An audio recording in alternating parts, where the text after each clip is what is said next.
Good morning and welcome to the reflections for Friday the 21st of May.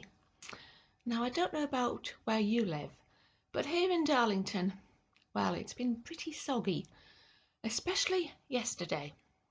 I managed to get out for a run in the dry weather, but by lunchtime the heavens had opened. And that's when me and my son Ben made the decision to go to one of our local country parks. So we grabbed some food and got in the car and off we set to Hardwick Park.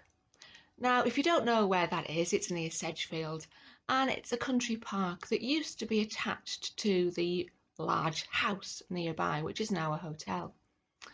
And Hardwick Park is a man-made park, although it has a huge man-made lake and lots of incredible follies, as well as other things to discover as you walk about. So we arrived in the rain and we set off. Thankfully, there was a lot of wooded areas too, which gave us shelter as well. And there's bridges that were made, and there were an awful lot of geese and ducks and swans who are nesting at this moment in time. We had a lovely walk, even though it was raining, and we weren't the only ones there either. There was plenty of other people who were enjoying being outside in God's creation, whether they realised that or not. The lovely thing that we did see was two families of goslings and their mums, or their dads. I'm not certain if geese have the same parenting techniques as swans do, but there was definitely two adult birds looking after each of these groups of goslings, and they certainly let us know when we decided to get a little bit too close. But all in all, we had a wonderful time, enjoying what God has given us. Even seeing the patterns on the lake from where the rain was splashing down was a wonderful thing to see. And yesterday evening, that continued as I joined in on a Muddy Church Zoom meeting.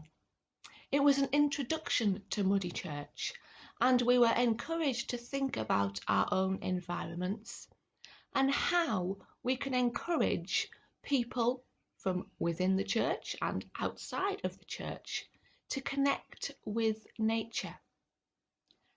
There is a big difference just going for a walk and actually connecting with the space that we're in. We split up into breakout rooms, which when you don't know anybody can always be a little bit awkward. But we had a great conversation with, well, there was 5 in our group, discussing where we had felt God in nature.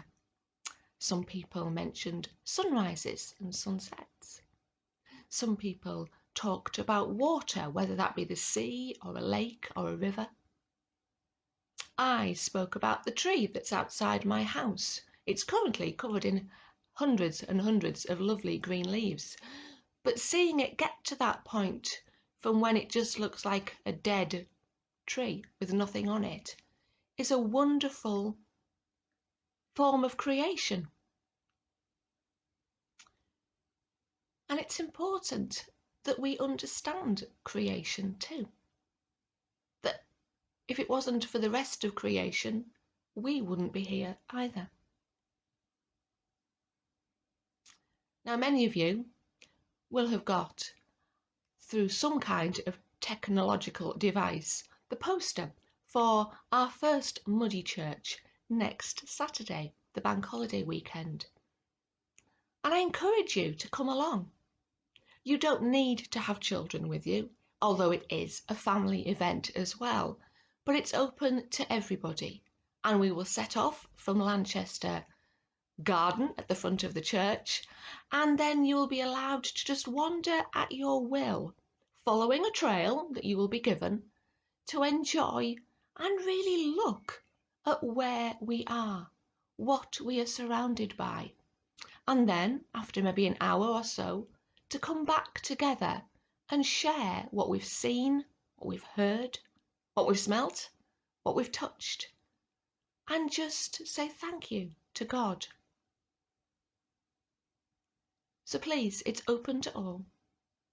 And if you can't come along on Saturday, just get outside if you can, even sitting in your own garden, listening to the birds, looking at the colours, making that connection between you and nature and God. God bless, and I hope to see you on Saturday.